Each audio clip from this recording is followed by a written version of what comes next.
All right, hey everybody, it's Michael. And Nick. And welcome to our 11th episode of the Codex Comics podcast. Today, we got a new microphone, and we've got a lot of stuff to cover. So Nick, do you want to lead that conversation? Yeah, first we got Star Wars number 38, which starts the storyline with Jedha, which was the planet in Rogue One that got sort of destroyed by the Death Star. Yeah, like a test of the Death Star's super weapon. Oh yeah, they used the first setting, which was just to... Destroy a city, I guess? Yeah, destroy a city. Which I never knew the Death Star could do that until... Yeah, Rogue One was awesome, by the way. It was awesome. Oh, man. But basically, in this book, you can see there's a panel of the planet, and there's just this massive chunk missing out of it. So the ramifications of the this action are still there. We'll just have to see what happens, because this story kind of sets the stage for what's to come. Yeah, I'm really excited about this issue and this story in general. I think going back to Jedha is really cool. And I mean, the reason Luke's going there is because there was a Force Church temple thing there. And I love the idea of watching Luke learn about the old Jedi ways and about the religion that is the Force. I love seeing that kind of stuff. And it's stuff that we really haven't seen so far in this new canon. So I think it's really exciting. I think it's a great issue, great starting point for where we're going forward. I think it's going to be a really good Star Wars story. It's interesting to note that this is the first time that this Star Wars series has switched writers. It's been, well, I don't know if it's necessarily the first time, but like the first major arc that Jason Aaron's not writing this Star Wars story anymore. This Star Wars arc. Okay. We switched writers. So I think that's really interesting that this new writer is taking up this first really big story. Oh yeah, I guess it's Gillian, which did the run of Darth Vader, which was absolutely Oh, that's right. awesome. I did know that, yeah. So next, Wonder Woman. I think I've been really excited about the introduction of Wonder Woman's brother, Jason. We had a last panel reveal of him 2 issues ago. Last issue was some Grell backstory, but we get back into actually really meeting Jason this time. Nick, how'd that go? Oh, man. Well, at first it was really good. Like, Wonder Woman, or Diana and Jason, basically they met and they were talking, and then, Diana wanted to get to know him a lot better, and seeing, I don't know, it was very, very alluding to the fact that he might do something to her. I don't want to reveal the last page, but it's a shocking twist of events that I did not see coming. It's going to be really hard for me to talk about this without spoiling that ending. But I say it too, I'm really excited for Jason. I think introducing new characters is something else that Rebirth needs to embrace. Not only bring back old characters that we haven't seen forever, but giving us new, fresh characters to tell new stories with. I mean, it's really, these writers kind of scrape the bottom of the barrel sometimes to write a Superman story. I mean, he's been around since 1938. It is hard to tell a fresh story after 80 years. I mean, even if they'd be like, let's go back and do some jokey stories. Can't do that because it's already been done before. Yeah. So going new places with stories is hard to do, especially with old characters. So I think getting some new fresh characters in there, and that can open up for new stories too. If you introduce a new character, you can have Superman interact with this new character, and right there is a new story because of this new character. And I think that's really what Wonder Woman is embracing with Jason. The fact that, here's a new story where Wonder Woman has a brother. There's an endless possibility of new stories right there. So what's next on our list? Oh, man. Action Comics 991, which is the last part of the Oz Effect. I'll let Mike here talk about it. Been waiting a long time for this story. Since Oz was introduced a long time ago by Jeff Johns, in Rebirth, we had a lot of Mr. Oz, and everything kept teasing this story. As a 5-part story, it's really good. In the grand scheme of things, I feel like it was a little lackluster. I mean, it's still a really, really great story. But I feel like some of the stuff just got it wasn't as climatic as we all thought it was going to be. Yeah, that's the sad part about this story. Oh, man. But overall, it's a great 5-issue story. I mean, it really looks at the character of Superman, and in that aspect, it's really good. Mm-hmm. Absolutely. It's just, I wish this ending had a more of a bang to it, you know? Well, what's interesting, too, the next story is, like, the fallout of this story. It's about Superman picking if Jor-El was right or if he sticks with his story. And then the next story after that, Superman and Booster Gold teaming up to learn the truth about this Jor-El, if it's his real story. So this isn't the end of this story, even though this arc ended. But I mean, it's really cool. I mean, there was a really great fight scene with Superman and Oz, and even Superman calling Jor-El out and being like, "Hey, this isn't really you. Like, something's messing with you. There's no way that my dad would be like this." And I think there's some really great quotes and I mean, the cover's awesome too. Like the classic Neil Adams Superman breaking free of the chains. Oh yeah, definitely. But then if you got the 3D, the lenticular cover, it switches to Superman being chained up by the chains by Jor-El, and it's a really, really cool cover. Oh man. There's one panel in here I do like to mention. Basically, Superman stands on the balcony of the Daily Planet, I guess, or a building of some sort, and basically, in Jedi terms, he opens up his mind. He just listens to all the problems. I'm actually really glad you brought that up because I almost forgot about it. That scene with that page was so cool, and I feel like it's. I mean, it's weird for a writer to be like, all right, I got write a bunch of just random dialogue, but it was really cool just like showing that Superman could do that. I think it was awesome. So next, let's just talk about Detective real quick. Yeah, might as well, because these stories kind of tie in, sort of. But, yeah, Detective Comics. This story basically is the last part to the Lonely Place of Living. The future Tim Drake, last issue, he reveals he has control of Brother Eye.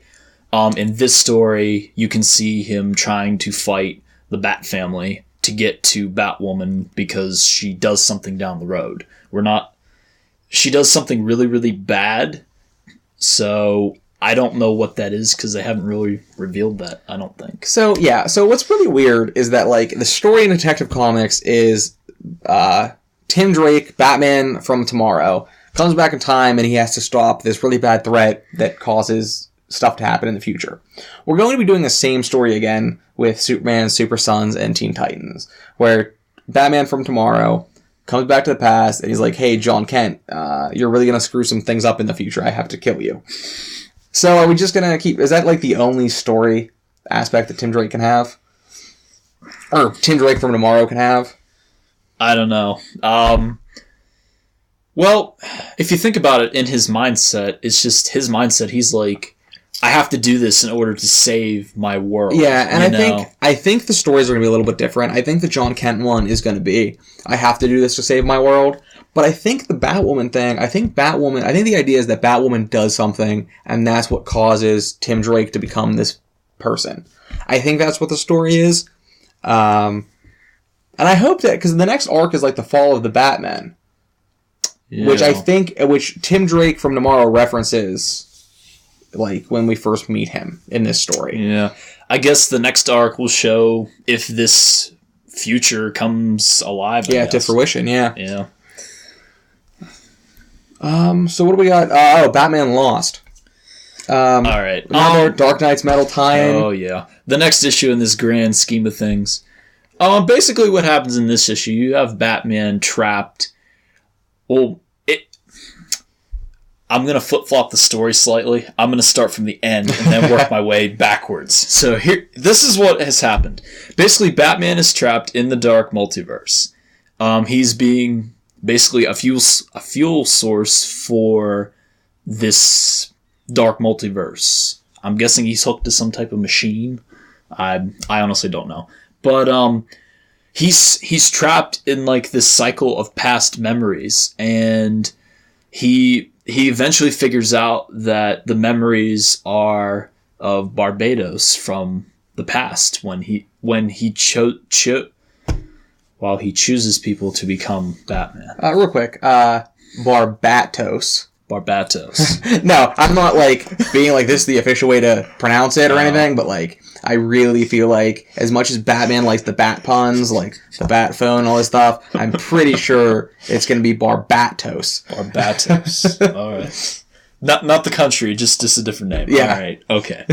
But anyway, he eventually does meet Barbatos, and basically he gives him the ultimatum, and then you see Batman's cold face of calculation turn into a face of fear, which I'm like, uh-oh, that's not good. And then basically that's where the story ends. The next issue of Dark Knight's Metal that's supposed to come out is the Batman Who Laughs next week. Yeah, Batman Who Laughs. Really excited for that. I mean, with Batman the Devastator that came out last week, which I really want... At some point, maybe we'll sit down and do a whole episode about, like, Dark Knight's Metal from beginning to end. Because, like, having read Batman the Devastator a couple more times, I have a lot of things to say about it. But with Batman Who Laughs, really excited about that. Batman Lost is kind of cool. I mean, they pretty much confirm the fact that, like, the reason Batman's Batman is because of Barbatos. Which is cool, and there's some interesting stuff in there with, like, the birds and the bats, and, like, how Batman's always surrounded himself with birds, because those are, like, what save him and stuff. I love the Bat family symbolism with Batman. I think it's awesome. But who's his granddaughter in this story that he's talking to? Oof. Damian has a kid apparently in the future? I don't know. Because I think at one point she mentions being, like, possessed by a demon, or like she becomes a demon or something. Hey, which would make sense for, like, the Damian Wayne future Batman that we've seen, which will never happen, by the way. That's not who Damian is as a character anymore. And if it ever happens, I'll be really mad. Well, it does take that one moment to snap somebody. Just that's true, too. Going back to Death in the Family, which basically, Jason Todd gets the crap beat out of him by Joker, and then he comes back as Red Hood, and he's all about killing people now, you know? Yeah, but they just better not do that to my boy Damian, because I'll be really mad. Really mad. But I mean, all these Dark Knights tie-ins have been really... I mean, one of the most solid events that we've had in a long time, where you're like, here's this thing that's tying into other stuff. You don't have to read it, but I really think you should read all these tie-ins. They really add to the scope of what this actually is. I mean, this is basically a crisis. Mm-hmm. They're just not calling it that. To me, this story, it feels like Infinite Crisis. Yeah. I mean, it's drawing from all the crises. I mean, like, there's a lot of references to Final Crisis. There's the Infinite Crisis. The Anti-Monitor's machine and stuff. But eventually, in the future, I will cover the tie-in with Flash, Hal Jordan, and Justice League. After that's complete. Yeah. Actually, something really interesting about the Crisis thing. So something interesting that I was thinking. So, back in Infinite Crisis, they introduced the fact that there was the Matter Universe and there was the Antimatter Universe. The guy that ruled the Matter Universe was the Monitor. The guy that ruled the Antimatter Universe was the Anti-Monitor, and they clashed and stuff happened. I'm wondering if, because the Dark Multiverse is made from dark matter, if we'll get a, like, Dark Monitor. I mean, that's kind of been Barbatos in a way, sort of.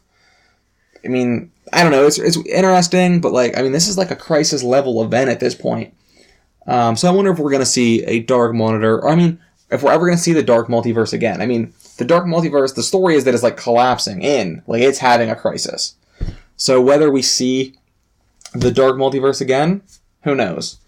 Yeah, who knows? I actually think it was confirmed somewhere that Batman Who Laughs is actually going to be in one of the new Age of Hero titles. I think I saw an artist had drawn him for in one of those issues. Really? Wow. So that'd be kind of interesting. I mean, I don't want these characters to go away. I mean, they are just, like, renditions of Batman and stuff, so, like, I'm kind of mad about that, but that's just a personal bias. Yeah. But I think a lot of these characters are really, really cool and have cool stories. Mm-hmm. They're very complex, too. Like, each character was affected some way, you know. It's just, like, you know, they could be heroes, you know. They could overcome this fear and just be normal heroes. What I think was really cool about the Batman, or the Devastator one, was in every issue...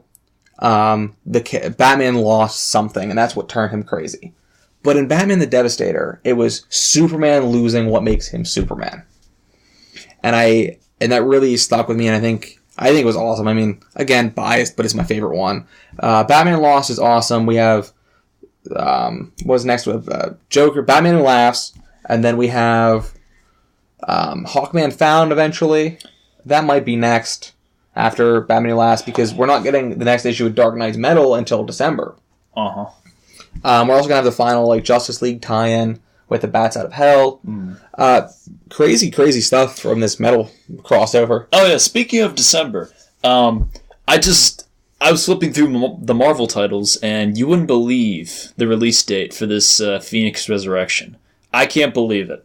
It comes out 2 days after Christmas, which is completely awesome. I'll tell you, do you want to know what comic came out the day after Christmas? Shoot. Amazing Spider-Man number 700. It was released on December 26th.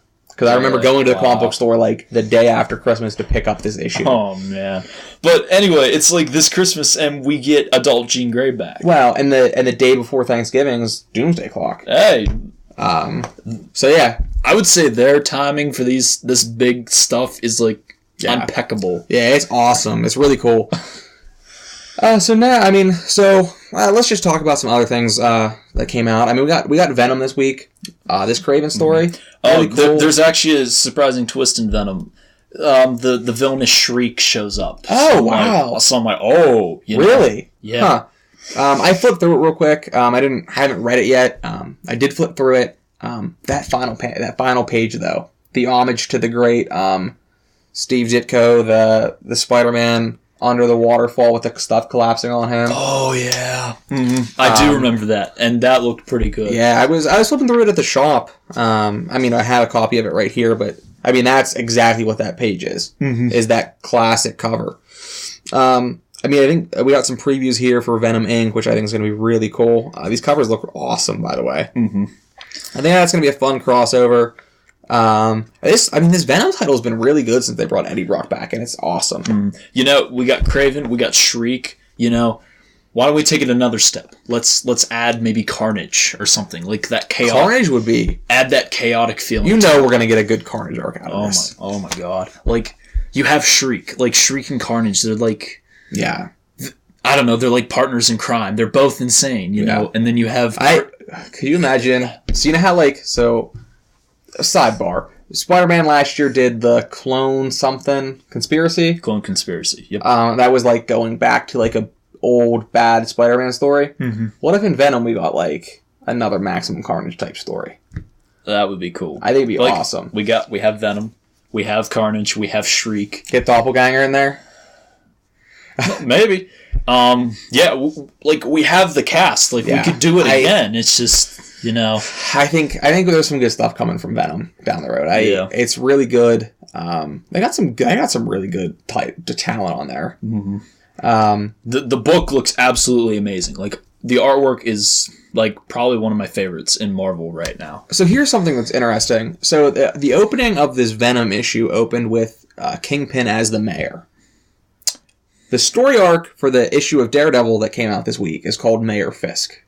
Oh, I love that. I love seeing that we have this inner continuity that matters, and like each book still has the same stuff going on. I love it.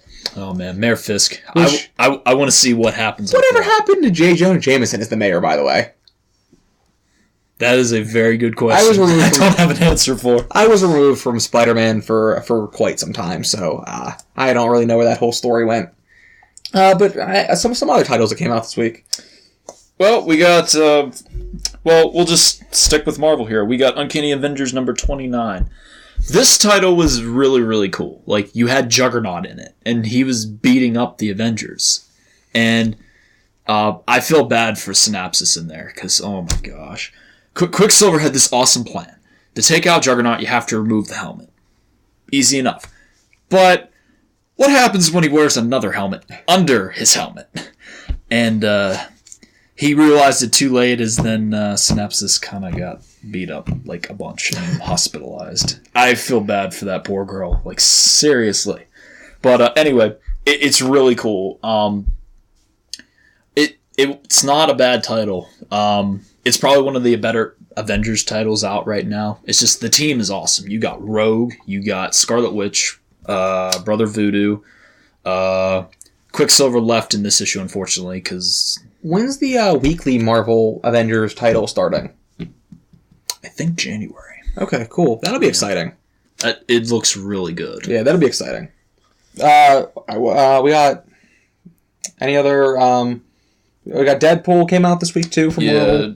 Despicable Deadpool number 289. It basically... It's going to finish the story of Deadpool and Cable. Basically, they're fighting Strife. It's revealed now that Strife is the main bad guy, and they're fighting against Strife to basically save the future. So just some other DC stuff. We got Titans that came out. Wally West is still dead. Well, you got Troya now, so... But it's cool, though. Darn the previews for their previews. Yeah, I know. But it's like they reveal in Flash Annual number 2 or something. Yeah, they're doing the Flash War. Yeah, on the cover is Wally West. Yeah. I'm like, really, you're gonna do that to me? Really? No, like, did you really think it? Like, they just brought him back, and it was like, and everybody's like, you finally gave Wally West back. You really think they would just get rid of him again? Hey, no, DC's not gonna. Hopefully not. But we got Flash number 34. So yeah, this story kind of got broken up because of the Bats Out of Hell stuff. But I think we're going back to the whole Bloodwork stuff. Really cool. We got Harley Quinn number 31, which is Vote Harley. Yeah, she's gonna be mayor, and the story takes an unsuspecting twist as she has to go save somebody.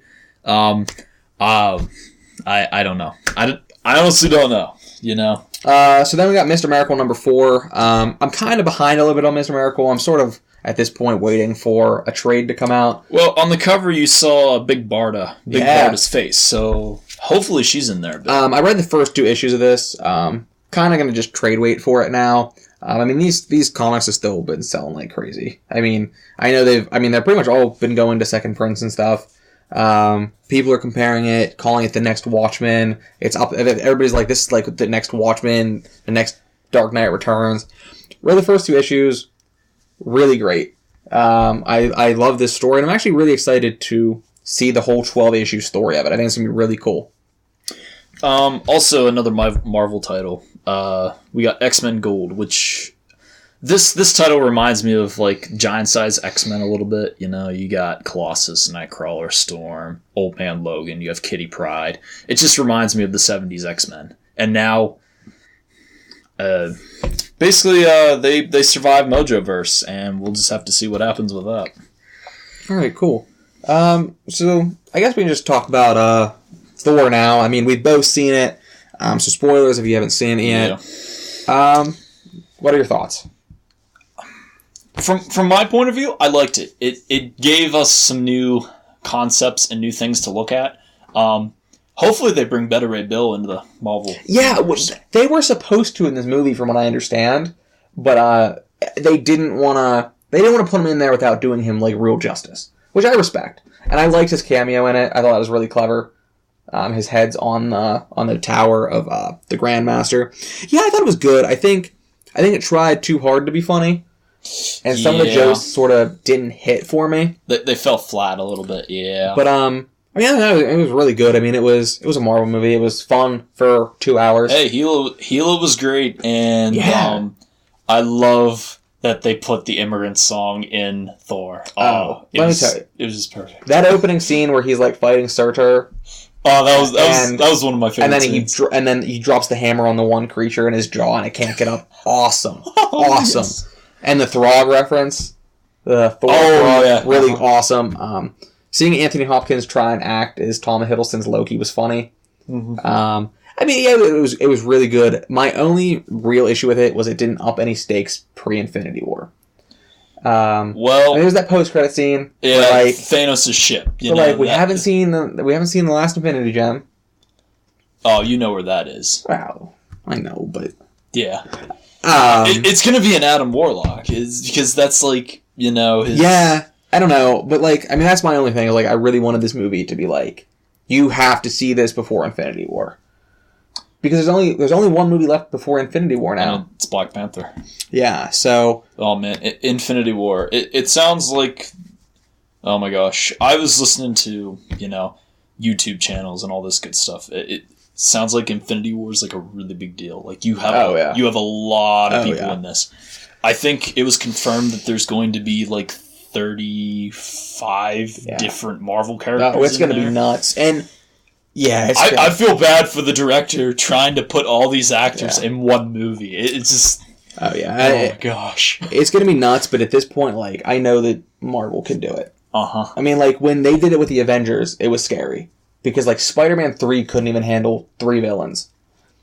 Well, let alone... Well, you had 3 villains versus 1 good guy. Yeah, but, like, you couldn't handle that many characters. But, like, seeing the Avengers be able to take all these characters. Mm-hmm. Be like, here's an awesome movie. I know that we can trust Marvel at this point with it.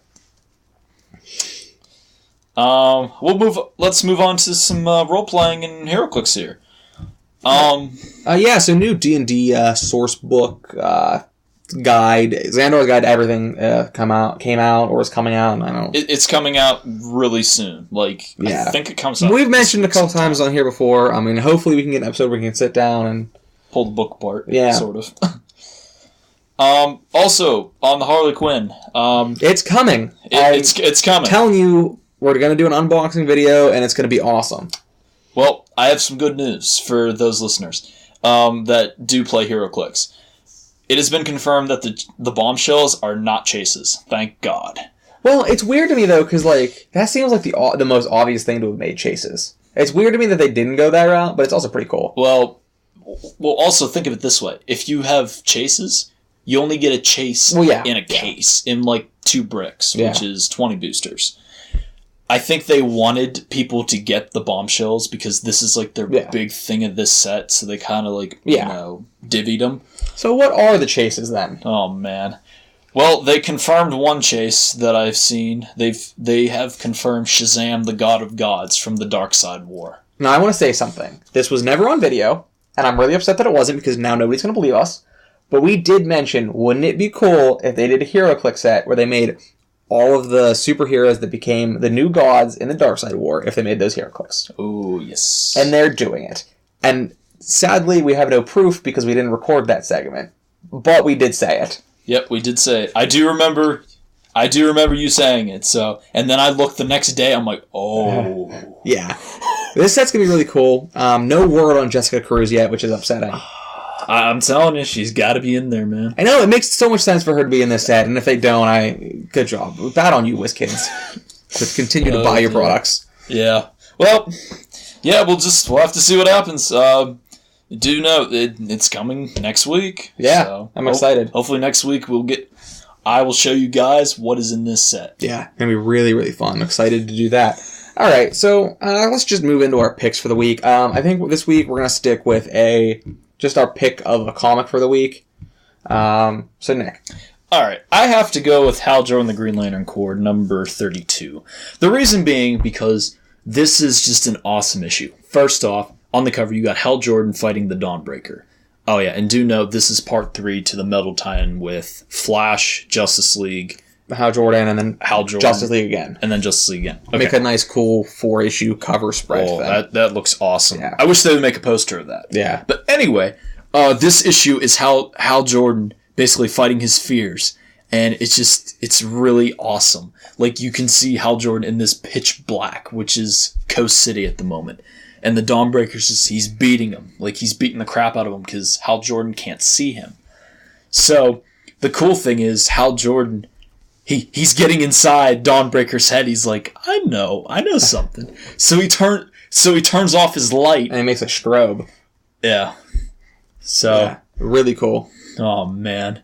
And then, he's taunting him the whole time while he's doing this. And then you see a panel where he turns the light back on, and then you see this massive robot just come out and just beat him.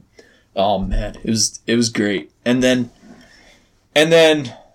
unfortunately the Dawnbreaker beats up Hal Jordan, but it was just epic because before he defeats him, Hal Jordan he tries to taunt the Dawnbreaker. He's like, this ring wasn't given to me. I made this. And he just unleashes his power. And And then, like, the Dawnbreaker simulates all his fears, all the enemies he's fought over the years. And then, in Hal Jordan's courageous act, he's like, all right, who's first?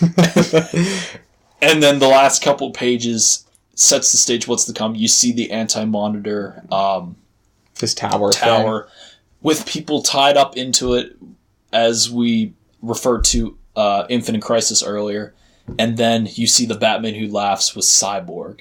And oh my gosh, I can't even remember. The Murder Machine. The Murder Machine. With the Murder Machine. And basically their plan is to extract the metal from Cyborg so they can destroy the multiverse.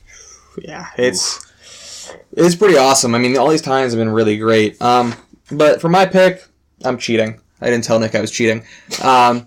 Since we're only doing one pick this week, I'm picking 2 comics. Fair enough.